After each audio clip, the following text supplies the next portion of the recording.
वंदे मातरम विद्यार्थी मित्रों, केम छो? मजामा? ओके, तो अत्यारे आपणे चेप्टर नंबर 12 नो अभ्यास करीए छीए, आल्डिहाइड, कीटोन अने कार्बोक्सिलिक एसिड संयोजनो। चालो तो पछी आजना इंटरेस्टिंग टॉपिक तरफ आपणे भणवानुं शरू करीए। चालो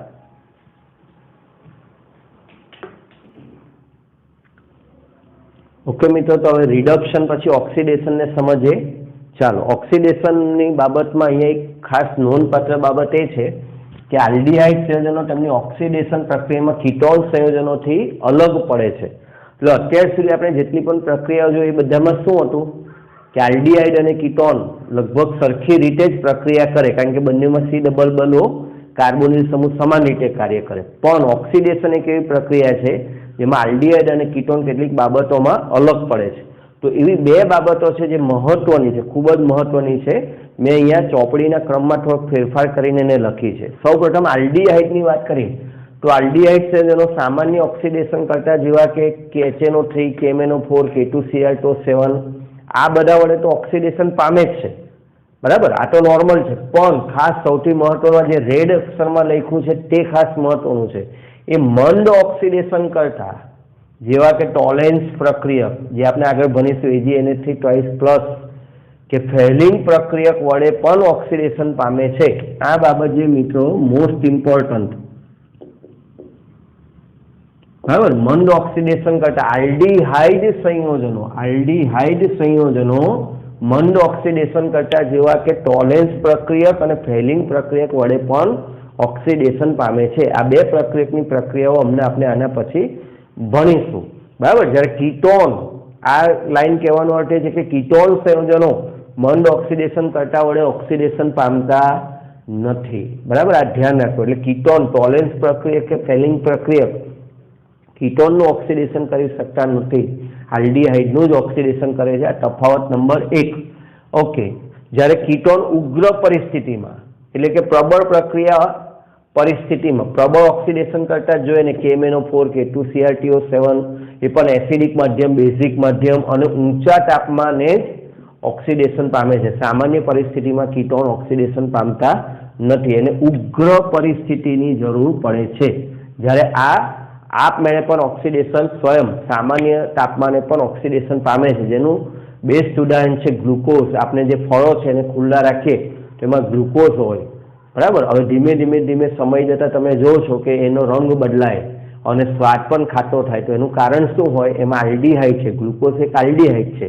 जैविक अणु चेप्टरमां आपणे भणीशुं तो ए हवामां पण धीमे धीमे धीमे हवामां ऑक्सिजन वडे ऑक्सिडेशन पामे, बराबर, अने तेनुं ग्लूकोनिक एसिडमां रूपांतर थतुं जाय। तो आल्डिहाइड जे छे मंद ऑक्सिडेशन करता वडे पण ऑक्सिडेशन पामी शके छे। ओके, आल्डिहाइडना ऑक्सिडेशनथी समान कार्बन संख्या, आ बीजो मुद्दो छे जे बहु महत्वनो छे, एमसीक्यू माटे बहु महत्वनो छे। आल्डिहाइडना ऑक्सिडेशनथी समान कार्बन संख्या धरावतो कार्बोक्सिलिक एसिड मळे छे।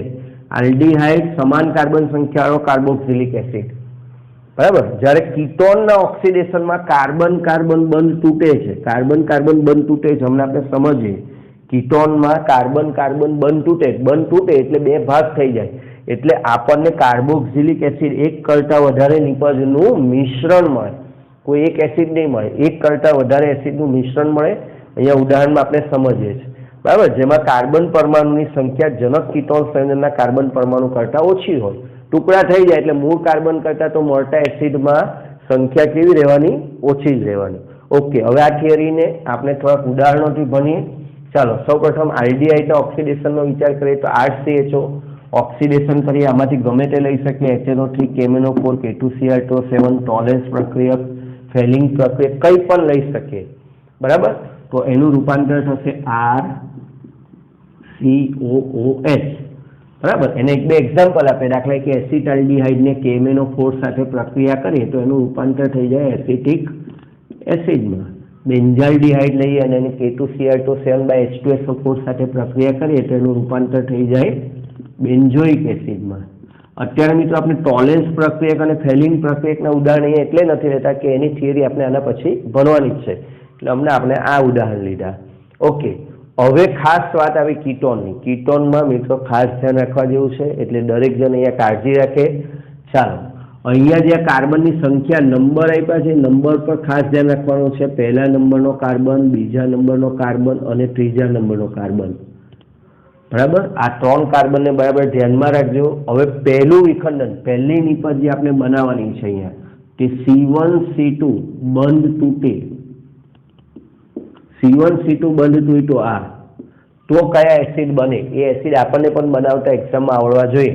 મિત્રો અહીંયા આર અને આર ડેશ સમાન નથી, આ ધ્યાન રાખજો. આપણે જે તે નિપજ બનાવીએ છીએ એમ માનીને બનાવીએ છીએ કે આર અને આર ડેશ સમાન નથી. ઓકે, તો પહેલો ભાગ, આ જે ભાગ છે આપણી પાસે, એક આ ભાગ આવ્યો અને એક આ ભાગ આવ્યો, તો આનું રૂપાંતર, આ CH2 નું રૂપાંતર પણ COH માં થશે, એટલે આર COH. જોજો આ જે ભાગ છે અત્યારે હું અહીંયાથી વાત કરી રહ્યો, તો આ 2 કાર્બન, તો આ CH2 નું રૂપાંતર પણ શેમાં થશે? COH માં. આ ખાસ ધ્યાન રાખવાનું છે. બરાબર, પછી CH2 છે એટલે એને CH3 લખી દઈએ, CHO લખી દઈએ એમને. અને આ બાજુનો જે ભાગ છે એ પણ એસિડ બનશે, પણ R ડેશ CH2 અને આ CO છે પણ COH બનશે, એટલે R ડેશ CH2 COH આવું બનશે. આવું ક્યારે બનશે? જ્યારે C1 C2 બંધ તૂટે ત્યારેની આ નિપજ છે. ઓકે, હવે માની લઈએ કે C2C3 બીજી પેનનો ઉપયોગ કરીએ અહીંયાથી, આ બંધ તૂટે C2C3, તો શું થશે? તો પહેલી નિપજ, હવે આ 3 કાર્બન મેન થઈ ગયા, એટલે અહીંયા થઈ ગયું R CH2 COH, R CH2 COH. અને હવે આ ભાગ લઈએ અહીંયાથી, તો એમાંથી બનશે R ડેશ COH. મિત્રો R અને R ડેશ સમાન નથી, એટલે તમને એમ થાય કે સર આ 2 તો સરખા જ છે ને. આ 2 સરખા નથી, આ R છે, R ડેશ છે. કાર્બનની સંખ્યા જુદી જુદી છે, બરાબર, સ્વરૂપ જુદું જુદું છે. આ 2 પણ જુદા છે, એટલે આ ક્યારે બને છે? C2C3 બંધ તૂટે ત્યારે. એને અસંમિતીય કીટોન કહેવાય. શું કહેવાય? R અને R ડેશ જુદા હોય તો એને અસંમિતીય કીટોન કહેવાય. તો આપણને 4 નિપજનું મિશ્રણ મળે. આ ધ્યાન રાખવું, 4 નિપજનું મિશ્રણ મળે કીટોનમાં. અસંમિતીય કીટોન હોય તો 4 નું મિશ્રણ મળે. ઓકે, ચાલો હવે એને 2 એક્ઝામ્પલથી સમજીએ. અત્યારે ટેક્સ્ટબુકમાં પ્રોપર એક્ઝામ્પલ નથી આપ્યા, પણ આપણે 2 એક્ઝામ્પલ લઈએ. આ બંને એક્ઝામ્પલ બહુ મહત્વના છે. એક સંમિત કીટોનનું છે. સંમિત કીટોન થાય તો શું? અહીંયા તો અસંમિત કીટોન છે એવું બતાવ્યું છે. R is not equal to R dash. ચોપડીમાં બાબત લખી નથી, પણ આ લખી લેજો સાઈડમાં કે આ જે સમજણ આપી છે R is not equal to R dash હોય તો, એટલે અસંમિતીય માટેની છે. બરાબર, આપણે પરીક્ષામાં ટેક્સ્ટબુક જેટલું જ લખવાનું, પણ MCQ માટે વધારાના ઉદાહરણો સમજવાના છે. ઓકે, તો CH3 COCH3. ઓકે, હવે તમે જો કે આ બાજુથી ભાગ પાડો તો CH3 COCH3, અહીંયાથી ભાગ પાડો તો પણ CH3, એ બીજી પેનનો જ ઉપયોગ કરો.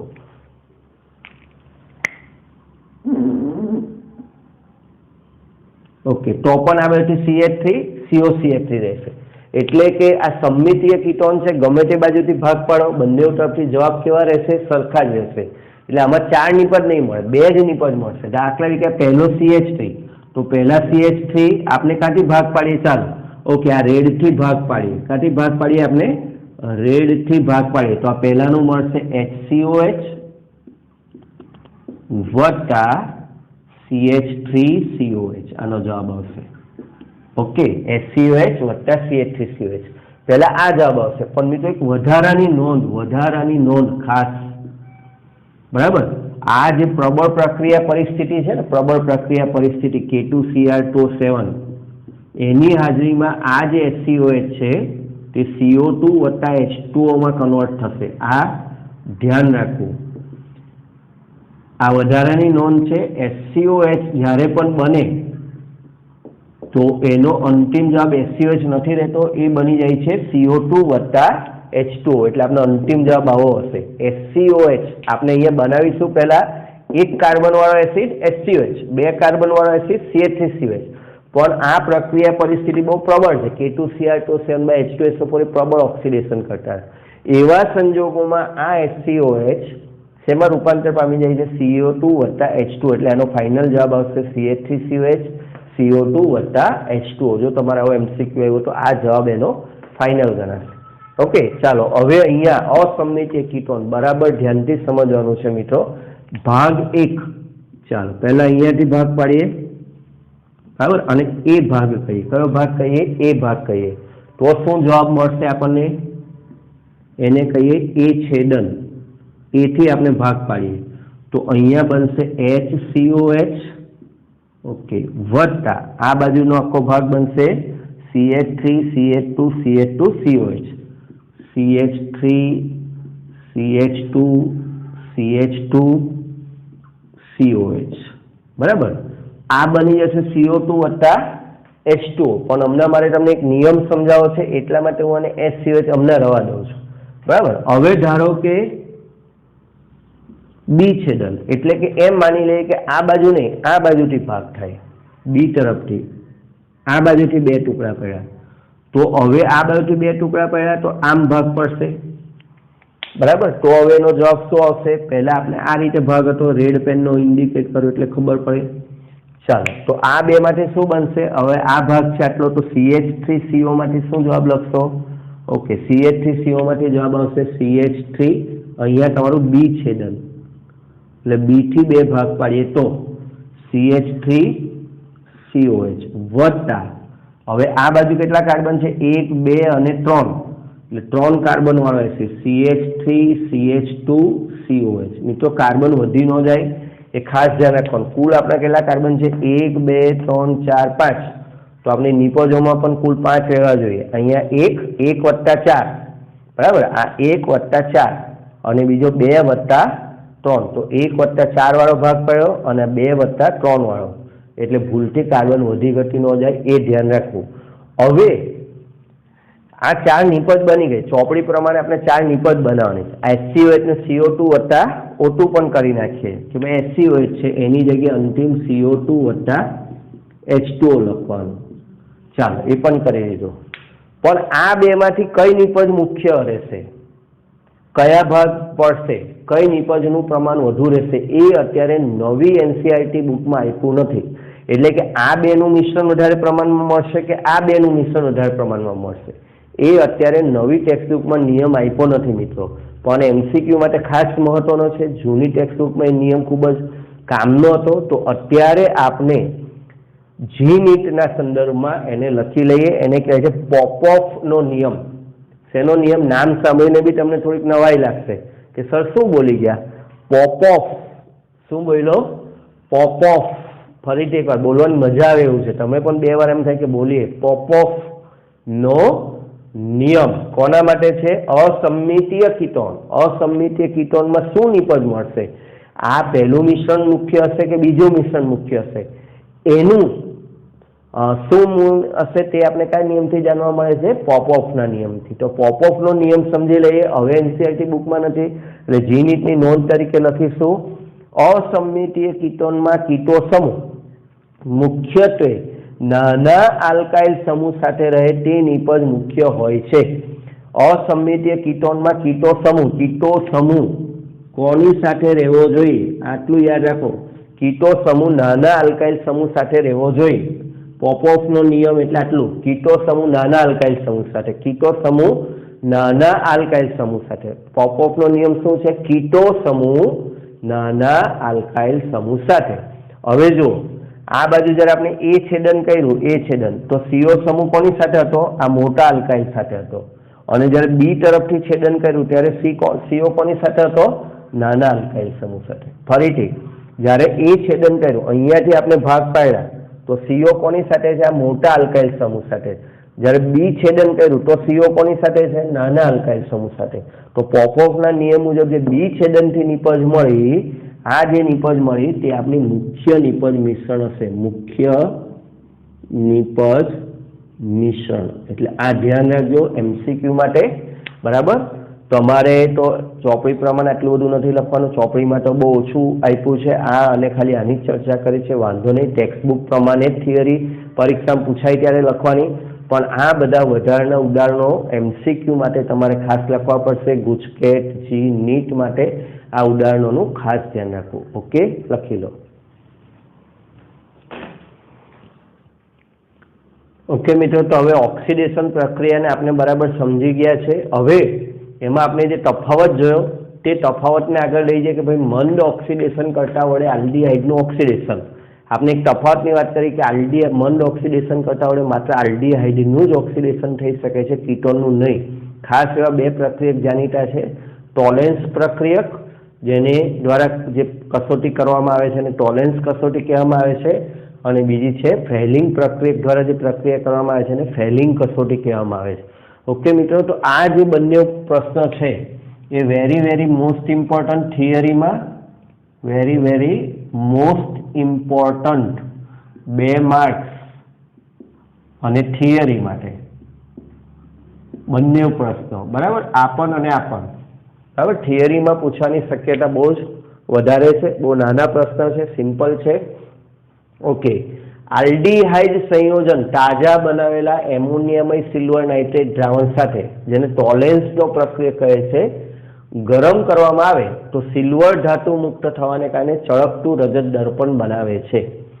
ओके, सौथी पहेला तो आमांथी शॉर्ट क्वेश्चन शुं आवी शके, टॉलेंस प्रक्रिया शुं छे। आ पण मोस्ट इम्पोर्टન્ટ शॉर्ट क्वेश्चन में आवे। टॉलेंस प्रक्रिया एटले एमोनियमय सिल्वर नाइट्रेटनुं द्रावण, એટલે એમોનિયાના દ્રાવણમાં AgNO3 હલાવીને જે બનાવીએ મિશ્રણ બનાવીએ એમોનિયાના દ્રાવણમાં AgNO3 ઉમેરીને જે મિશ્રણ તૈયાર કરીએ એને એમોનિયામય સિલ્વર નાઇટ્રેટનું દ્રાવણ કહેવાય, જેને ટોલેન્સે બનાવેલું એટલે ટોલેન્સ પ્રક્રિયક તરીકે ઓળખવામાં આવે છે।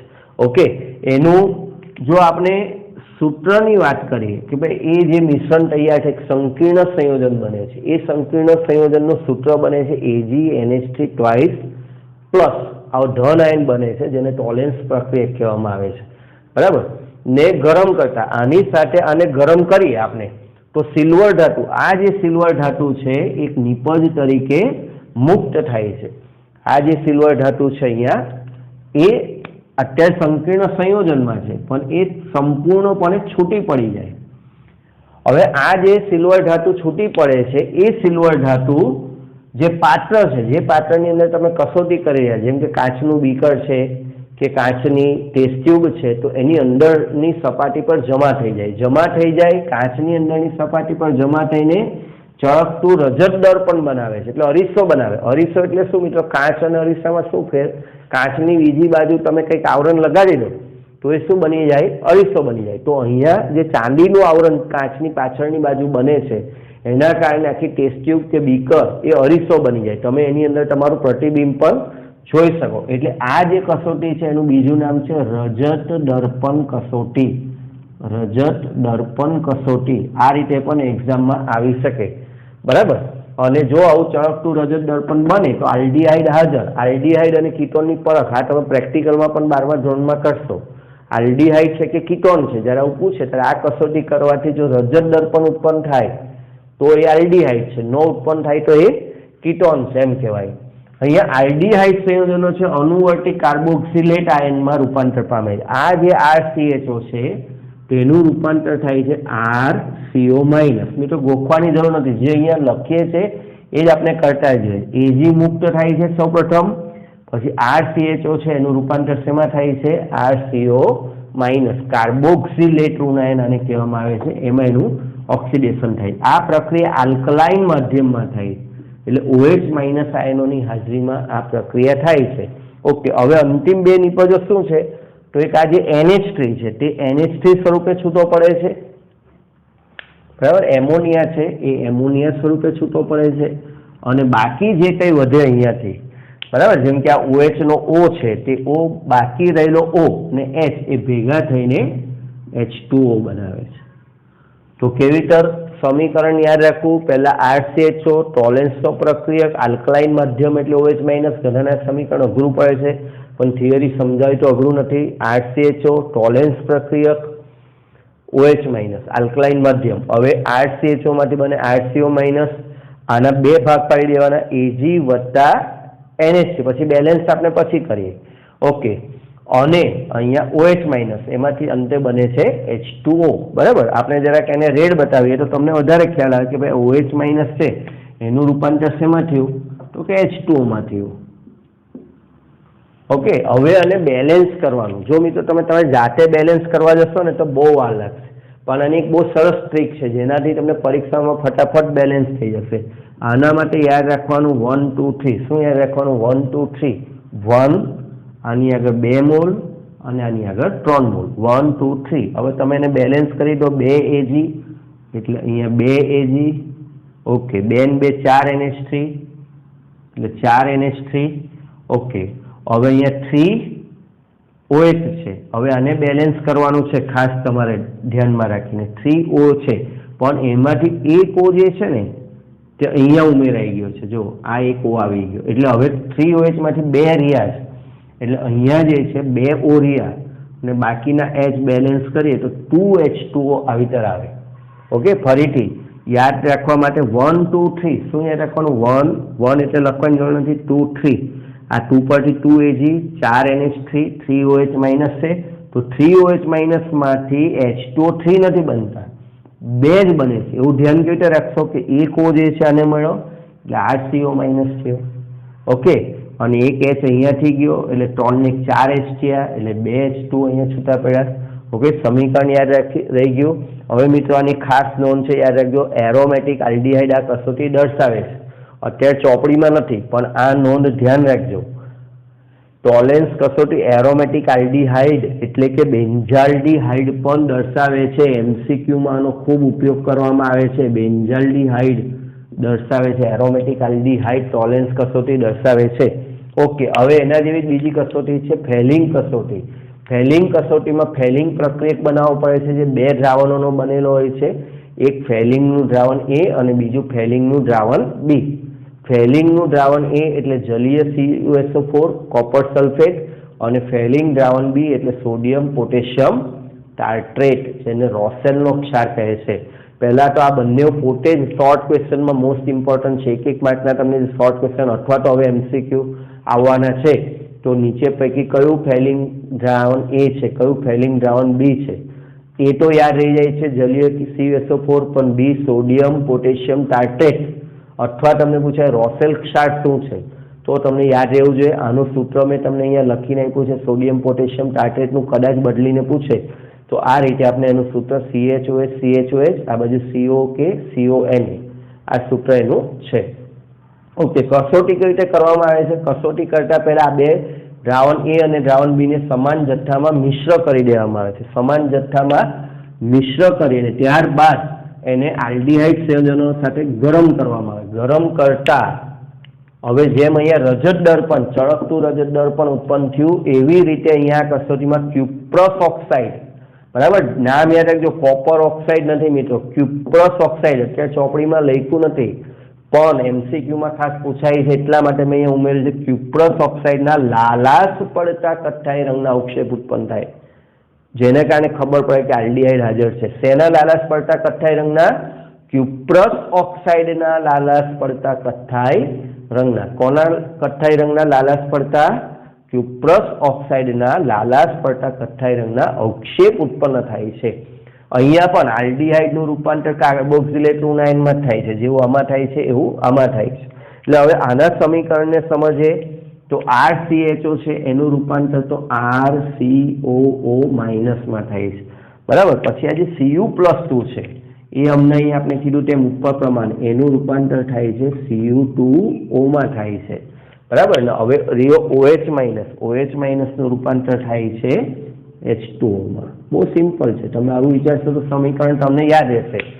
RCHO નું રૂપાંતર થાય છે RCO માઇનસમાં, Cu+2 નું રૂપાંતર થાય છે Cu2O માં, OH માઇનસનું રૂપાંતર થાય છે H2O માં. ઓકે, હવે આને બેલેન્સ કરવાનું જે છે એના માટે જેમ આમાં 1 2 3 યાદ રાખ્યું એવી રીતે આની અંદર 1 2 5 1 2 3 1 2 5 1 2 3 1 2 5 1 2 3 1 2 5 એટલે અહીંયા 2 અને અહીંયા 5. ઓકે, 2 Cu થઈ ગયું તો 2 Cu અહીંયા છે જ એટલે જરૂર નથી. હવે અહીંયા 5O છે પણ જો એક O આને આપ્યો અને એક O એને અહીંયા આપ્યો એટલે 8 CO માઇનસમાં એટલે 2 O ઓછા થઈ ગયા. હવે કેટલા O વધ્યા? 2 O ગયા એટલે 3 O વધ્યા એટલે 3H2O. એક O આમાંથી આને આપી દીધો, ઓકે, ને એક O આને અહીંયાથી આને આપી દીધો. ઓકે, એના બદલામાં એક H આને મળી ગયો એટલે 5 ને 1 6H થઈ ગયા. 6H થઈ ગયા એટલે 3H2O બેલેન્સ થઈ ગયું. ઓકે, હવે આની ખાસ નોંધ છે એરોમેટિક આલ્ડીહાઇડ એટલે કે બેન્ઝાલ્ડીહાઇડ આ કસોટી આપતા નથી. ખાસ ધ્યાન રાખજો, આ બેમાં મહત્વનો તફાવત બેન્ઝાલ્ડીહાઇડ દ્વારા ઉત્પન્ન થાય છે. બેન્ઝાલ્ડીહાઇડ ટોલેન્સ કસોટી આપે છે, પણ બેન્ઝાલ્ડીહાઇડ ફેલિંગ કસોટી આપતું નથી. બેન્ઝાલ્ડીહાઇડ તો એક ઉદાહરણ બોલું છું મિત્રો. એરોમેટિક આલ્ડીહાઇડ અન્ય કોઈ રીતે પણ પૂછે તો એ અન્ય એરોમેટિક આલ્ડીહાઇડ ફેલિંગ કસોટી દર્શાવતા નથી. આ ધ્યાન રાખજો. ઓકે, હવે જી નીટ માટે આટલું ચોપડી પ્રમાણે આટલું પૂરું. એનસીઆરટી બુક પ્રમાણે 2 થિયરી 2 માર્કમાં પૂછાય તો આટલું લખવાનું પૂરું. પણ જી નીટ માટે જે મહત્વની બીજી બાબતો છે એ સાથે લખી લઈએ. પોઈન્ટ નંબર 1 અને પછી પોઈન્ટ નંબર 1 આ લખી લઈએ અને પછી પોઈન્ટ નંબર 2 નંબર આપી દો. તમારી નીચે જગ્યા છે તે અહીંયા મેં આ જગ્યાનો ઉપયોગ કર્યો છે 1 અને 2. તો પહેલો પોઈન્ટ છે કે ફેલિંગ કસોટી જેવી જ બીજી એક કસોટી જાણીતી છે, એ છે બેનિડિક્ટ કસોટી, જે જૂના અભ્યાસક્રમમાં આપેલી હતી, નવા અભ્યાસક્રમમાં નથી. પણ એ પણ અગત્યની છે. એટલે નાનો અમથો ફેરફાર છે, આપણને યાદ રહી જાય એવો જ, એટલે આપણે યાદ રાખી લઈશું બેનિડિક્ટ કસોટી.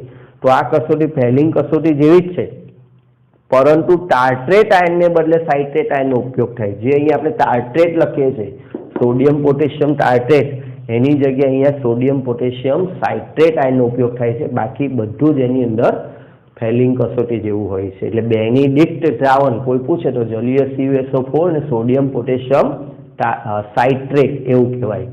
ઓકે, બીજો મહત્વની આ ખૂબ જ અગત્યનું, મોસ્ટ ઇમ્પોર્ટન્ટ, બરાબર. જી નીટ માટે આ નોંધ છે, મોસ્ટ ઇમ્પોર્ટન્ટ છે, તમને ગૂંચવી નાખશે. ખાસ મિત્રો એક મહત્વની બાબત કહી દો, ગ્લુકોઝ અને ફ્રુક્ટોઝ જૈવિક અણુઓ. જ્યારે ચેપ્ટર નંબર 14 આપણે ભણીશું જૈવિક અણુઓ, તેમાં ગ્લુકોઝ અને ફ્રુક્ટોઝ આવશે, જેમાં ગ્લુકોઝ આલ્ડીહાઇડ ધરાવે છે. ગ્લુકોઝ જે છે, બાયોલોજીના વિદ્યાર્થીઓ તો જાણે છે કે ગ્લુકોઝ જે છે આલ્ડીહાઇડ સમૂહ ધરાવે છે અને ફ્રુક્ટોઝ એ કીટોન સમૂહ ધરાવે છે, બરાબર. તો અહીંયા પરીક્ષામાં એમ પૂછાય કે ભાઈ ગ્લુકોઝ અને ફ્રુક્ટોઝ માંથી કોણ ટોલેન્સ કસોટી આપે, કોણ ફેલિંગ કસોટી આપે? તો આપણે બહુ ઉતાવળે કહી દઈશું યસ. આપને જે સમજાય પ્રમાણે કે આ જે ટોલેન્સ કસોટી અને ફેલિંગ કસોટી છે માત્ર કોણ આપે છે?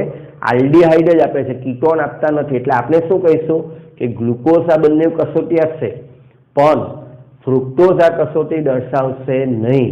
પરંતુ મિત્રો અહીંયા અપવાદ છે, બહુ ભારે અપવાદ છે. ગ્લુકોઝ અને ફ્રુક્ટોઝ, ગ્લુકોઝ તો દર્શાવે જ આલ્ડીહાઇડ છે એટલે, પણ ફ્રુક્ટોઝ આલ્ફા હાઇડ્રોક્સી કીટોન સંયોજનો પણ આ કસોટી દર્શાવે છે, જે બહુ ઊંડી બાબત છે, પણ અહીંયા આપણને સમજાવી નથી. કોણ? Alpha hydroxy ketone. તો ફ્રુક્ટોઝ જે છે આલ્ફા હાઇડ્રોક્સી કીટોન છે, એટલે એમાં કીટોન પછી તરત જ આલ્ફા સ્થાનમાં OH સમૂહ છે, એટલે ફ્રુક્ટોઝ પણ આ કસોટી દર્શાવે છે. એટલે MCQ છે જ, જાણીતો જ છે. કોણ ફેલિંગ કસોટી દર્શાવે? તો ગ્લુકોઝ અને ફ્રુક્ટોઝ બંને. આ ધ્યાન રાખજો. ઓકે, આવા જ બીજા 2 અપવાદ છે. ફોર્મિક એસિડ, હવે આ તો આલ્ડીહાઇડ માટેની કસોટી છે, પણ તે છતાં 2 એસિડ એવા છે કે જે આ બંને કસોટી દર્શાવે છે. એક છે ફોર્મિક એસિડ અને બીજો છે ટાર્ટ્રિક એસિડ. આ કસોટી માત્ર આલ્ડીહાઇડ માટે જ છે, તે છતાં 2 એસિડ એવા છે જે આ કસોટી દર્શાવે છે, એ છે ફોર્મિક એસિડ અને ટાર્ટ્રિક એસિડ. ઓકે મિત્રો, ચાલો તો આટલું લખી લો. ઓકે મિત્રો, તો હવે આપણે હેલોફોર્મ કસોટી શીખવા જઈ રહ્યા છે. જે ચોપડીમાં આ રીતે આપેલું છે, મિથાઇલ કીટોન સંયોજનોનું હેલોફોર્મ પ્રક્રિયા દ્વારા ઓક્સિડેશન. મિત્રો આ જે થિયરી છે એ MCQ માટે very most important. Gujarat board હોય, ગુજકેટની પરીક્ષા હોય, જીની પરીક્ષા હોય, નીટની પરીક્ષા હોય, કોઈ પણ સ્પર્ધાત્મક પરીક્ષામાં તમે જ્યારે પાસ્ટ યર ક્વેશ્ચન્સ જોશો ત્યારે તમને આના ઘણા બધા પ્રશ્નો જોવા મળશે. ઇવન ગુજરાત બોર્ડમાં જે તમને પ્રશ્નો બદલીને પૂછશે, જે આપણે બેટા થિયરીના નહીં હોય પણ અમુક સમીકરણ આપેલા હશે, વર્ણન આપેલું હશે, તો એમાં પણ હેલોફોર્મ કસોટીને લગતા પ્રશ્નો ખાસ પૂછાય છે, જેનું અમને આપણે એક એક્ઝામ્પલ પણ આના પછી જોઈશું. ઓકે, આમ ડાયરેક્ટ થિયરી પૂછવાની શક્યતા ઓછી, પણ એની થિયરી એને MCQ અને એને એપ્લાઇડ ક્વેશ્ચન પૂછવાની શક્યતા બહુ વધારે છે. એટલે થિયરીના બેઝને બરાબર સમજવો. ઓકે, પહેલા તો હેલોફોર્મ. હેલોફોર્મ શબ્દનો અર્થ ખબર હોવો જોઈએ. CH3, જ્યાં X બરાબર ClBrI, એટલે કે CHCl3 જાણીતું છે. ક્લોરોફોર્મ બરાબર. એની પાસે CHBr3 હોય તો બ્રોમોફોર્મ, CHI3 હોય તો આયોડોફોર્મ. આયોડોફોર્મ પણ બહુ જાણીતો શબ્દ આગળ જઈને બનવાનો છે. CHI3 આયોડોફોર્મ જે કસોટી છે અને મોસ્ટ ઇમ્પોર્ટન્ટ છે. એટલે પહેલા તો આપણને હેલોફોર્મ શું છે એ ખબર હોવી જોઈએ. આ ઓક્સિડેશનની એક મહત્વની નિપજ છે હેલોફોર્મનું બનવું. ઓકે, ચાલો. તો કોણ આ જે પ્રક્રિયા છે કોણ દર્શાવી શકે? ઓછામાં ઓછો એક મિથાઇલ સમૂહ કાર્બોનિલ કાર્બન સાથે જોડાયેલો હોવો જોઈએ. આની સૌથી પહેલી શરત છે ઓછામાં ઓછો એક મિથાઇલ સમૂહ કાર્બોનિલ કાર્બન સાથે જોડાયેલો હોવો જોઈએ. Very very most important. ઓછામાં ઓછો એક મિથાઇલ સમૂહ કાર્બોનિલ કાર્બન સાથે જોડાયેલો હોવો જોઈએ. ઓકે, તેવા આલ્ડીહાઇડ કે કીટોન સંયોજનો જેને આપણે મિથાઇલ કીટોન સંયોજનો કહીશું. કેવા સંયોજનો કહીશું? Methyl ketone. એટલે કે સ્વરૂપ આવું હોવું જોઈએ, CH3CO. આ સમૂહ દેખાવો જોઈએ, આ હોવું જ જોઈએ, CH3CO. બરાબર. આ બાજુ પછી ગમે તે હોય કે પછી આ છેડા પર હોય, COCH3 આમ પણ હોઈ શકે અને આ બાજુ ગમે તે હોય, આમ આ બાજુ ગમે તે હોય, પણ CO સાથે CH3 હોય તો ને તો જ આ પ્રક્રિયા દર્શાવે. આ પહેલી અને સૌથી અગત્યની શરત છે. આ શરત જ એના MCQ માટે મહત્વની છે. ઓકે, ત્યાર પછી એ કોની સાથે પ્રક્રિયા કરશે? હેલોફોર્મ કસોટી કોની સાથે કરે? તો કે સોડિયમ હાઇપોહેલાઇટ. સોડિયમ હાઇપોહેલાઇટ, બરાબર, જે NaOH કહેવાય છે, NaOCl, sodium હાઇપોક્લોરાઇટ, sodium hypobromite, NaOI હોય તો સોડિયમ હાઇપોઆયોડાઇટ. પણ ખરેખર મિત્રો અહીંયા આપ્યું નથી. જે જાણવા જેવું છે કે આ ડાયરેક્ટ સોડિયમ હાઇપોઆયોડાઇટ કે સોડિયમ હાઇપોક્લોરાઇટ બનતું નથી. એના માટે આલ્કલી એટલે NaOH અને હેલોજનનું મિશ્રણ લેવું પડે છે. એટલે ઘણીવાર તમને શું કરશે પ્રશ્નમાં ગૂંચવવા માટે સોડિયમ હાઇપોહેલાઇટ સીધું નહીં આપ્યું હોય, તમને એમ કીધું હશે આલ્કલી અને ક્લોરિનના મિશ્રણ સાથે પ્રક્રિયા, આલ્કલી અને આયોડિન સાથેના મિશ્રણ સાથે પ્રક્રિયા. તો આ દરેક વિદ્યાર્થી મિત્રોને અત્યારે ચોપડીમાં નથી, તો આ બાબત ખાસ ધ્યાન રાખવી. ટેક્સ્ટ બુકમાં નથી, બરાબર. તો આ બાબતનું ખાસ ધ્યાન રાખવું કે આપણને છેતરી નહીં લઈ પૂછાય છે. આ સોડિયમ હાઇપોહેલાઇટ એટલે NaOH વત્તા X2 વર્ણન એના દ્વારા પણ આવી શકે. દ્વારા અનુવર્તી કાર્બોક્સિલિક એસિડના સોડિયમ ક્ષારમાં ઓક્સિડેશન પામે છે. એટલે કે RCO- અહીંયા પણ આપણને મળે છે. અહીંયા જે R હોય છે, અહીંયા ધારો કે જો R હોય તો એ R નું રૂપાંતર શેમાં થાય છે? RCO-. પણ ધ્યાન રાખવું, જેમાં કાર્બોનિલ સંયોજન કરતા એક કાર્બન પરમાણુ ઓછો હોય, કાર્બોનિલ સંયોજન કરતા એક કાર્બન પરમાણુ ઓછો હોય. ચાલો અહીંયા સમજીએ પહેલા. તો આ જે રિએક્શન NaOH સાથે થાય છે એમાં અહીંયાથી આ બ્રેક પડી જાય. આ ખાસ ધ્યાન રાખજો.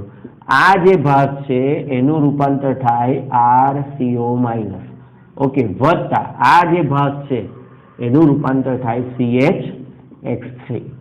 ઓકે મિત્રો, અહીંયા જે સમીકરણ છે એને બેલેન્સ કરવાની જરૂર નથી. બેલેન્સ કરવા માટે આખું લાંબુ લખવું પડે, X2 વત્તા NaOH, અને થોડું લાંબુ થાય. પણ ચોપડીમાં બેલેન્સ કરવાની કોઈ વાત નથી કરી, એની જરૂર પણ નથી. એટલે કોઈએ પણ બેલેન્સ કરવાનું વિચારવું નહીં. સીધું RCO નું રૂપાંતર RCO-. એક કાર્બન શું થઈ ગયું? એમાંથી એક કાર્બન પરમાણુ ઓછો, બરાબર, અને મિથાઇલ સમૂહ હેલોફોર્મમાં રૂપાંતર પામે છે. આ જે મિથાઇલ સમૂહ છે એનું રૂપાંતર અનુવર્તી હેલોફોર્મ, Cl હોય તો ક્લોરોફોર્મ, Br હોય તો બ્રોમોફોર્મ, આયોડિન હોય તો આયોડોફોર્મમાં થાય છે.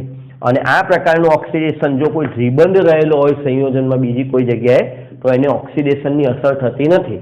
જેમ કે આ આપણે બીજા નંબર આ જે ઉદાહરણ છે એની વાત કરીએ તો અહીંયા દ્વિબંધ છે, અહીંયાથી COCH છે. આપણે જ્યારે પરીક્ષામાં જવાબ આપવો હોય તો CH3 ને અલગ કરી દેવાનો, CH3 ને અલગ કરી દેવાનો. અહીંયા દ્વિબંધને કોઈ અસર થવાની નથી, એટલે એ ભાગ જેમ છે તેમ જ રહેશે. CH ડબલ બંધ CH3. મિત્રો આ જે ઉદાહરણ છે ચોપડીમાં થોડુંક આમ ડિઝાઇન વાળું આપેલું છે, પણ આપણે તમે આવી રીતે પણ એક્ઝામમાં સિમ્પલ લખી શકો. અને આ જે CO છે એનું રૂપાંતર થશે CO- વત્તા આ CH3 નું ફરીથી CH, તમને Cl આપ્યો હોય તો તમે લખો CH-Cl3, ક્લોરોફોર્મમાં રૂપાંતર થશે, બરાબર. આ રીતે જવાબ આપવાનો હોય છે. આયોડોફોર્મ કસોટી, આની અંદર જે I2 સોડિયમ હાઇપોઆયોડાઇડ જે છે, પરીક્ષામાં આપણે સોડિયમ હાઇપોક્લોરાઇડ, બ્રોમાઇડ અને આયોડાઇડ, એમાંથી લેબોરેટરીમાં કોનો યુઝ થાય છે? તો કે સોડિયમ હાઇપોઆયોડાઇડનો NaOH અને I2 ના મિશ્રણનો બહુ મોટા પ્રમાણમાં ઉપયોગ થાય છે અને એના દ્વારા કયા બે સમૂહોની પરખ કરાય છે એ વેરી મોસ્ટ ઇમ્પોર્ટન્ટ, એ જ MCQ માટે સૌથી અગત્યનું છે. કયા બે સમૂહો? એક છે CH3CO, કયો? CH3CO અને બીજો છે CH3CHOH, CH3CHOH. મિત્રો કયા બે સમૂહોની પરખ માટે આયોડોફોર્મ કસોટી વપરાય છે? એક CH3CO, બીજું CH3CHOH. એક CH3CO, બીજું CH3CHOH. એક CH3CO, બીજું CH3CHOH. એક CH3CO, બીજું CH3CHOH. આ બે સમૂહોની પરખ માટે આયોડોફોર્મ કસોટી વપરાય છે. આ બે પ્રકાર, બાકીનો R અહીંયા ગમે તે જોડાયેલો હોય, અહીંયા R ગમે તે જો, પછી R જે હોય તે, આ જો જોડાયેલા હોય તો પીળા રંગના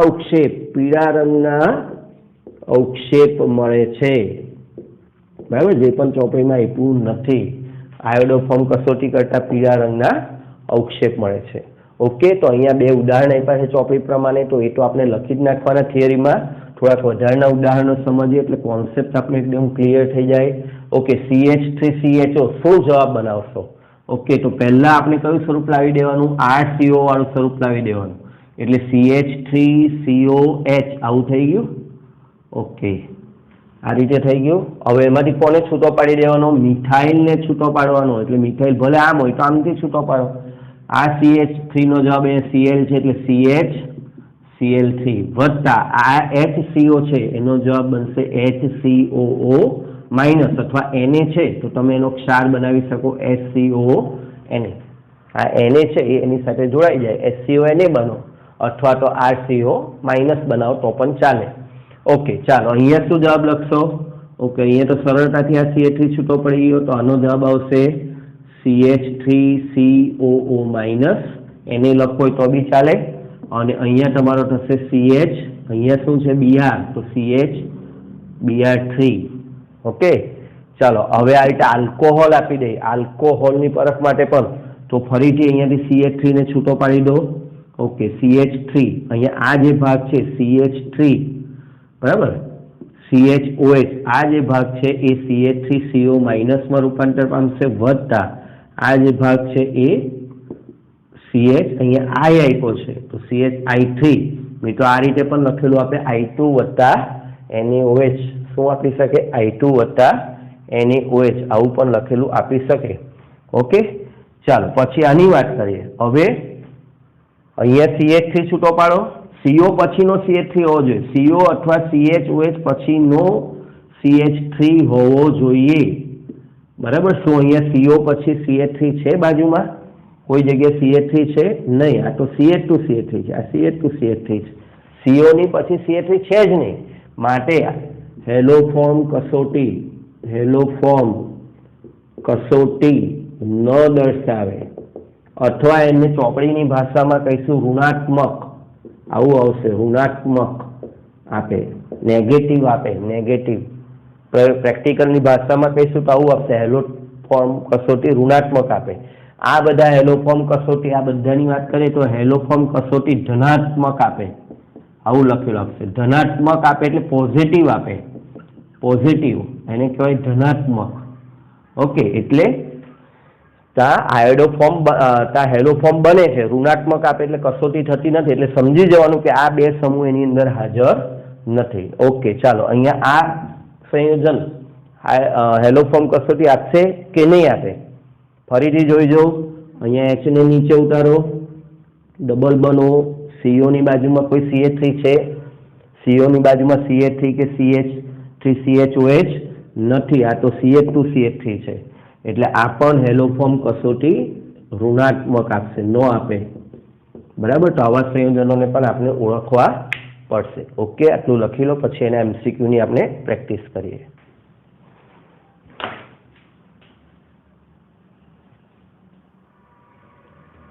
ઓકે મિત્રો, હવે આપણે પાઠ્યપુસ્તકનો કોરિડોર નંબર 12.4 જોઈએ. ખૂબ જ સરસ પ્રશ્ન છે, ઇન્ટરેસ્ટિંગ પ્રશ્ન છે. બરાબર, અહીંયા મેં એને સરળતા માટે જુદા જુદા વિભાગમાં, એટલે કે આમ ચોપડીમાં જોશો તો એક આખો કન્ટિન્યુઅસ પેરેગ્રાફ છે, બહુ મોટો પ્રશ્ન છે. અને જોઈને જ આપણને વાંચતા જ એવું થાય કે આમાં બહુ મુશ્કેલી પડશે આટે, પણ આપણે એનું સારી રીતે સેપરેશન કરી નાખીએ કે અંદર કઈ કઈ બાબતો આપેલી છે અને પછી એક બધી બાબતોને સમજતા જઈએ તો પ્રશ્ન આપણા માટે એકદમ સહેલો થઈ જશે. ઓકે, ચાલો તો પહેલા તો જે પ્રશ્ન તમને આપેલો છે એ પ્રશ્ન સળંગે સળંગ જ અહીંયા લખેલો છે, પણ માત્ર તમારી સમજણ વધે એ માટે મેં અંદરની એક બાબતોને એક વાક્યને અહીંયા છૂટા પાડી દીધા છે. હવે આપણે દરેક વાક્યને સમજીશું અને એ દરેક વાક્યનો અર્થ શું નીકળે છે એ સમજીશું અને એના પરથી આપણે સંયોજનને ઓળખવાના છે. આપણી પાસે કાર્બનિક સંયોજન એ છે જેનું આણ્વીય સૂત્ર C8H8O છે, બરાબર. હવે આ જે સંયોજન છે તે 2,4-DNP સાથે નારંગી લાલ અવક્ષેપ આપે છે, NaOH ની હાજરીમાં I2 સાથે ગરમ કરતા પીળા અવક્ષેપ આપે છે, ટોલેન્સ કે ફેલિંગ પ્રક્રિયકનું રિડક્શન કરતો નથી, બ્રોમિન જળ કે બેરના પ્રક્રિયકનો રંગ પણ દૂર કરતો નથી, ક્રોમિક ઓક્સાઇડ સાથેના ઉગ્ર ઓક્સિડેશનથી C7H6O2 આણ્વીય સૂત્રવાળો કાર્બોક્સિલિક એસિડ સંયોજન B આપે છે. તો આપણે A અને B ને ઓળખવાના છે. A અને B ને ઓળખવા આપણો સવાલ છે અને અહીંયા જે કોઈ પ્રક્રિયા આપી છે તેની સાથે સંકળાયેલી પ્રક્રિયાઓ સમજાવો. ઓકે મિત્રો, તો હવે એક લાઈનનું આપણે બારીકાઈથી એનાલિસિસ કરીએ અને એનું તારણ કાઢીએ. પરીક્ષામાં રીતે તારણ કાઢવાનું છે, બરાબર. અને આપણે છેલ્લે ફાઇનલ એ સમજીએ કે ભાઈ અંતિમ નિપજ શું હોઈ શકે ને એના પરથી આપણું પ્રારંભિક સૂત્ર શું હોઈ શકે. ઓકે, ચાલો સૌથી પહેલી બાબત છે એક કાર્બનિક સંયોજન એ જેનું આણ્વીય સૂત્ર C8H8O છે. C8H8O મિત્ર, સામાન્ય રીતે કાર્બન 8 હોય તો હાઇડ્રોજનની સંખ્યા, સંતૃપ્ત સંયોજનો હોય તો હાઇડ્રોજનની સંખ્યા કેટલી હોવી જોઈએ? 2n+2 મુજબ 8 દુ 16, 16 ને 2 18, C8H18, જ્યારે અહીંયા C8H8 છે, બરાબર. એટલે કેટલા બધા હાઇડ્રોજન ઓછા છે એમ ગણો તમે. અહીંયા 10 હાઇડ્રોજન ઓછા છે, એટલે 10 હાઇડ્રોજન ઓછા છે એટલે પાઇબંધ ઘણા બધા હોવા જોઈએ અથવા ચક્ર હોવું જોઈએ. ખાસ કરીને મિત્રો અહીંયા સમજવાનું એ છે કે જ્યારે પણ આવું બને કે કાર્બન અને હાઇડ્રોજન ખૂબ જ સંખ્યા ઓછી હોય તો એને કહેવાય ખૂબ જ ઓછી અસંતૃપ્તતા. કંઈ 2 કે 4 ઓછા નથી, ઘણા બધા ઓછા છે એટલે એને સાદી ભાષામાં કહેવાય ખૂબ જ ઓછી અસંતૃપ્તતા. અને 8-10 હાઇડ્રોજન ઓછા હોય અથવા તો બીજી એક રીતે છે કે કાર્બન અને હાઇડ્રોજનની સંખ્યા લગભગ સમાન હોય, નજીવો તફાવત હોય, તો એનો અર્થ એવો કરવો કે એરોમેટિક વલય અથવા બેન્ઝીન ચક્ર ધરાવે છે. આ ધ્યાન રાખવું. હવે પછી કોઈ પણ સૂત્ર તમે એવું જો કે કાર્બન અને હાઇડ્રોજનની સંખ્યા લગભગ 6 કરતાં વધારે હોવી જરૂરી છે, બરાબર. બેન્ઝીન ચક્રની શરૂઆત 6 થી થાય એટલે 6 કરતાં વધારે ને નજીક છે, ઊંચી અસંતૃપ્તતા, તો આપણે સમજી જવાનું કે એની અંદર એરોમેટિક વલય છે એટલે કે બેન્ઝીન ચક્ર તો છે જ. એટલે અત્યારે આપણને આ પહેલી બાબત પરથી ખ્યાલ આવ્યો કે ભાઈ આપણું જે સંયોજન હશે બેન્ઝીન વાળું હોવાની શક્યતા છે. ચાલો બીજું, તે 2,4-DNP સાથે નારંગી લાલ રંગના અવક્ષેપ આપે, એટલે કે 2,4-DNP સાથે પ્રક્રિયા કરે. કોણ 2,4-DNP સાથે કોની પરખ કસોટી છે? આલ્ડીહાઇડ અને કીટોનની. એટલે આપેલું આપણું જે સંયોજન છે આલ્ડીહાઇડ કે કીટોનમાંથી જ એક છે. આપણું જે સંયોજન આપણને અહીં આપેલું છે એ આલ્ડીહાઇડ કે કીટોન સંયોજન છે એવું આપણને એનાથી ખબર પડી. ત્યાર પછી છે NaOH ની હાજરીમાં I2 સાથે ગરમ કરતા. NaOH ની હાજરીમાં I2 એટલે એની કહેવાય આયોડોફોર્મ કસોટી, જે આપણે ભણ્યા, સાથે ગરમ કરતા પીળા અવક્ષેપ આપે. આયોડોફોર્મ કસોટી કોણ આપે મિત્રો? એક CH3CO આપે અથવા CH3CO સમૂહ ધરાવતું સંયોજન તો CH3CHOH. પણ અહીંયા જ આપણે ઉપર કીધું કે આલ્ડીહાઇડ કે કીટોન હોય એટલે આલ્કોહોલ હોવાની શક્યતા નથી. એટલે આપણું ફાઇનલ તારણ એ છે કે આપણા સંયોજનમાં CH3CO સમૂહ રહેલો છે, મિથાઇલ કીટોન સંયોજન છે એવું આપણે કહી શકીએ. ઓકે, ત્યાર પછી ચોથું છે આ સંયોજન ટોલેન્સ કે ફેલિંગ પ્રક્રિયકનું રિડક્શન કરતા નથી. ટોલેન્સ કે ફેલિંગ કસોટી ન આપે. કોણ ન આપે? ટોલેન્સ અને ફેલિંગ કસોટી કોની પરખ કસોટી છે? તો એ આલ્ડીહાઇડ અને કીટોનની પરખ કસોટી છે. આલ્ડીહાઇડ સંયોજનો આપે છે અને કીટોન સંયોજનો આપતા નથી. અહીંયા નો આપે એવું લખ્યું છે. નો આપે એટલે આપણું સંયોજન કયું હોવું જોઈએ? કીટોન જ હોવું જોઈએ. એટલે હવે આલ્ડીહાઇડ કીટોનમાંથી આપણે સ્પષ્ટ થઈ ગયા કે આપણું જે સંયોજન છે એ કીટોન જ છે. ઓકે, આગળ વધીએ. બ્રોમિન જળ કે બેરના પ્રક્રિયકનો રંગ દૂર કરતા નથી. 11મા ધોરણની આ કસોટી છે, હાઇડ્રોકાર્બન સંયોજનોમાં છે કે બ્રોમિન જળનો રંગ દૂર કરે તો કાર્બન કાર્બન દ્વિબંધ અચક્રીય સંયોજનોમાં અથવા તો બિન એરોમેટિક સંયોજનોમાં C ડબલ બંધ C હોવો જોઈએ, બરાબર. અચક્રીય કે નોન એરોમેટિક સંયોજનમાં એરોમેટિક સંયોજનમાં C ડબલ બોન્ડ C હોય તો એ આ બેયરનો બ્રોમિન જળ વડે એનો રંગ દૂર કરી શકાતો નથી, પણ અહીંયા આપણી પાસે દૂર થતો નથી, એટલે એનો અર્થ કે કાર્બન કાર્બન વચ્ચે અચક્રીય પ્રણાલી, આપણી સરળ પ્રણાલી કે નોન એરોમેટિક પ્રણાલીમાં કાર્બન કાર્બન દ્વિબંધ નથી, એરોમેટિક પ્રણાલીમાં હોઈ શકે, બરાબર, કારણ કે બેન્ઝીન બ્રોમિન જળનો રંગ દૂર કરતો નથી, એટલે એનાથી એક કન્ફર્મેશન એ પણ મળે કે જે દ્વિબંધ છે આટલા બધા એ બેન્ઝીન ચક્રને કારણે જ હોવા જોઈએ. કોઈ નોન એરોમેટિક પ્રણાલી હોતે તો પછી બ્રોમિન જળ કે બેયરના પ્રક્રિયકનો રંગ દૂર થશે, એટલે બેન્ઝીન ચક્ર છે જ એવું અહીંયા કન્ફર્મ થાય છે. ઓકે, ક્રોમિક ઓક્સાઇડ સાથેના ઉગ્ર ઓક્સિડેશનથી તે C7H6O2 આણ્વીય સૂત્રવાળો કાર્બોક્સિલિક એસિડ આપે. આપણી પાસે શરૂઆતનું સૂત્ર છે CH H2CrO4 સાથે પ્રક્રિયા કરીએ બને C7H6O2. હવે અહીંયા ધ્યાનથી જો તો 8 માંથી થઈ ગયા 7, એટલે એક કાર્બન ઓછો. આલ્ડીહાઇડ હોય ને ઓક્સિડેશન કરે તો સમાન કાર્બન સંખ્યાવાળો એસિડ બને, પણ જો કાર્બનની સંખ્યા ઘટે તો સમજી લેવાનું કે આપેલું સંયોજન કીટોન જ હોવું જોઈએ, એટલે આપનું સંયોજન કીટોન જ છે તો પાકું થઈ ગયું. એમાં COCH3 સમૂહ છે એ પણ પાકું થઈ ગયું, બરાબર. હવે આપણે આ જે આપણને ફાઇનલ સૂત્ર આપ્યું છે C7H6O2 એની પરથી આપણે અંતિમ નિપજનું સૂત્ર વિચારવાનું છે કે આનું સૂત્ર શું હોઈ શકે. C7H6O2 ધરાવતા કાર્બોક્સિલિક એસિડનું બંધારણીય સૂત્ર શું હોઈ શકે? તો મિત્રો C7 એમાંથી 6 તો બેન્ઝીનના છે, 6 બેન્ઝીન, બરાબર. હવે એક કાર્બન રહ્યો તે પાછો એસિડ છે, બરાબર, એક કાર્બન તે પણ એસિડ. તો શું સૂત્ર વિચારી શકો? સિમ્પલ છે, એક જ સૂત્ર શક્ય છે અહીંયા, બેન્ઝીનની ઉપર COH, બીજો કોઈ સમઘટક બનાવી શકાય એમ નથી. ઘણીવાર સમઘટક બનતા હોય તો આપણે બનાવવા પડે, બરાબર, પણ અહીંયા 6 ચક્રવાળું બેન્ઝીન તો છે જ ને, 7મો કાર્બન છે એ COH સ્વરૂપે છે. હવે આનો બીજો કોઈ સમઘટક પણ અહીંયા શક્ય નથી, એટલે આપણું સૂત્ર બી છે એ બેન્ઝોઇક એસિડ જ છે. બી જે છે તે બેન્ઝોઇક એસિડ છે, બી ખબર પડી ગઈ. તો હવે બી પરથી એને ઓળખીએ કે ભાઈ એ કોણ આની સાથે પ્રક્રિયા, એટલે બેન્ઝોઇક એસિડ કયા કીટોનમાંથી મળ્યો હોય. હવે આપણી પાસે આ બધા પરથી કન્ફર્મ છે કે બેન્ઝીન ચક્ર છે, પછી કન્ફર્મ છે કે COCH3 છે, તો આપણે એક ધારણા કરીએ કે ભાઈ મિથાઇલ કીટોન છે અને બેન્ઝીન ચક્ર પણ છે, તો એના પરથી સૂત્ર અહીંયા બેન્ઝીનની ઉપર COCH3 હોવું જોઈએ. સામે કન્ફર્મ કરી લઈએ કે ભાઈ બરાબર બેન્ઝો આ એસિટોફિનોલ જ હોવું જોઈએ, તો જ આ CH3 થી દૂર થવાથી બેન્ઝોઇક એસિડ બને ને એક કાર્બન ઓછો થાય. એટલે આપણું જે સંયોજન એ છે તે એસિટોફિનોલ, આનું નામ થાય એસિટોફિનોલ, એ એસિટોફિનોલ જ છે. ઓકે મિત્રો, તો આ પ્રકારના પ્રશ્નો આપણે નામકરણ, બધા જ પ્રકારની કાર્બનિક પ્રક્રિયા, બનાવટ, ગુણધર્મો બધું જ આપણને ખ્યાલ હોય ત્યારે આપણે કરી શકીએ. હવે આપણને એ અને બી ને આપણે ઓળખી લીધા. હવે આપણે કીધું છે તેની સાથે સંકળાયેલી પ્રક્રિયાઓ, એટલે કઈ પ્રક્રિયાઓ આની અંદર છે તો કે 2,4-DNP સાથે અવક્ષેપ આપે, પછી છે આયોડોફોર્મ કસોટી આપે, આ તો નથી છે, પછી ઓક્સિડેશન આપે. તો આ 3 પ્રક્રિયાઓના સમીકરણ આપણે દર્શાવવાના છે. ઓકે, સૌ પ્રથમ અહીંયા છે એસિટોફિનોલ, પછી આપણે અહીંયા લઈએ 2,4-DNP. 2,4-DNP નું સૂત્ર આવડવું જોઈએ, NH2NH હાઇડ્રેઝિન અને એની સાથે બેન્ઝીન, બીજા અને ચોથા સ્થાનમાં NO2, બરાબર.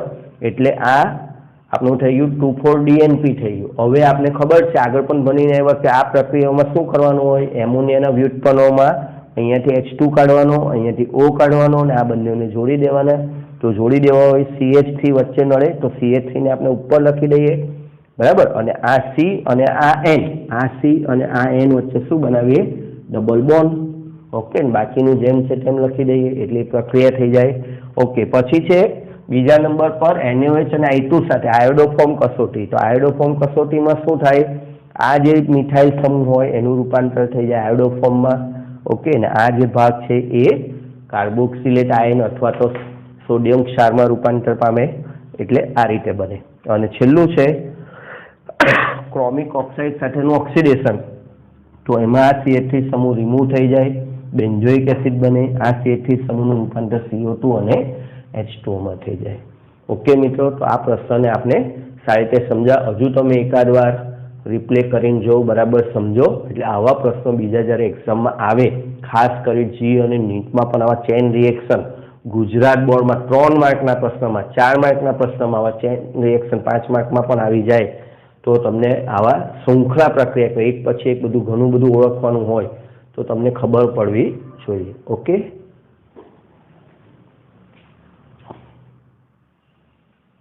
મિત્રો, તો આપણે હવે આરડીઆઈ કીટોનના વિવિધ ઓક્સિડેશનનો અભ્યાસ કર્યો, બરાબર. એમાં પોપોફનો નિયમ પણ સમજા, ટોલેન્સ કસોટી, ફેલિંગ કસોટી વગેરે પણ જોયું. હવે આપણે લાસ્ટ એક જીનિટ માટેનો એક્સ્ટ્રા પોઈન્ટ છે SiO2 સેલેનિયમ ડાયોક્સાઇડ વડે થતું ઓક્સિડેશન, જે પણ એક સિલેક્ટિવ ઓક્સિડેશન છે, વિશિષ્ટ પ્રકારનું ઓક્સિડેશન છે, તો એને આપણે સમજીશું.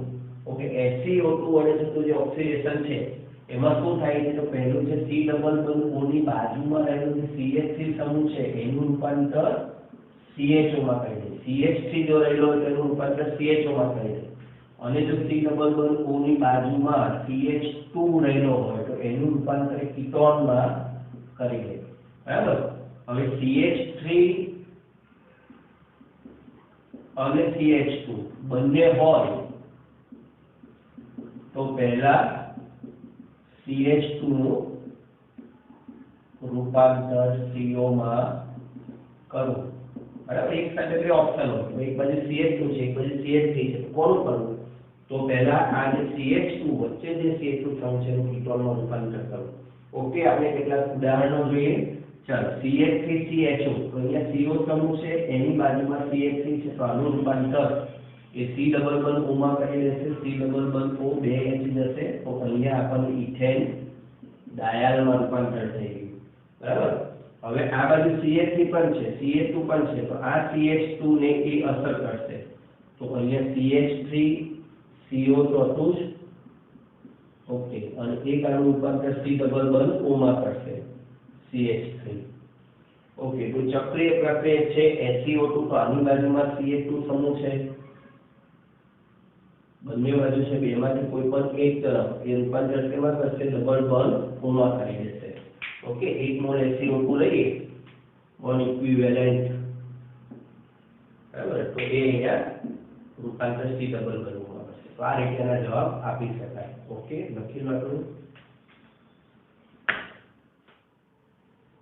મિત્રો, અહીંયા 11 પ્રશ્નો તમારી પ્રેક્ટિસ માટે આપેલા છે, બરાબર. આ 11 પ્રશ્નો જે છે એ ખાસ પસંદ કરીને એક જેને સારા પ્રશ્નો કહી શકાય, જે તમારા કોન્સેપ્ટને બરાબર ચકાસે એવા પ્રશ્નોની પસંદગી કરી છે. એટલે જો આ પ્રશ્ન તમે બરાબર સોલ્વ કરી શક્યા તો એમ માની લેવાનું કે આ ચેપ્ટરમાં તમે જે કંઈ શીખ્યા છો એ તમને બરાબર આવડી ગયું છે. અને જો કોઈ જગ્યાએ તમને મુશ્કેલી લાગે તો એ કોન્સેપ્ટને તમારે ફરીથી સમજવો પડે. એટલે એકવાર તમે આ 11 નો સ્ક્રીનશોટ પાડો, એને નોટમાં લખી લો, તમારી જાતે એના જવાબ શોધવાના પ્રયત્ન કરો, અને પછી હું તમને જવાબ આપીશ, એની સાથે તમે જવાબને સરખાવો, એટલે તમને ખ્યાલ આવે કે કઈ જગ્યાએ આપણો કોન્સેપ્ટમાં ભૂલ છે અથવા કોન્સેપ્ટ હજુ કાચો છે. ઓકે, તો ચાલો આનો સ્ક્રીનશોટ પાડી લો.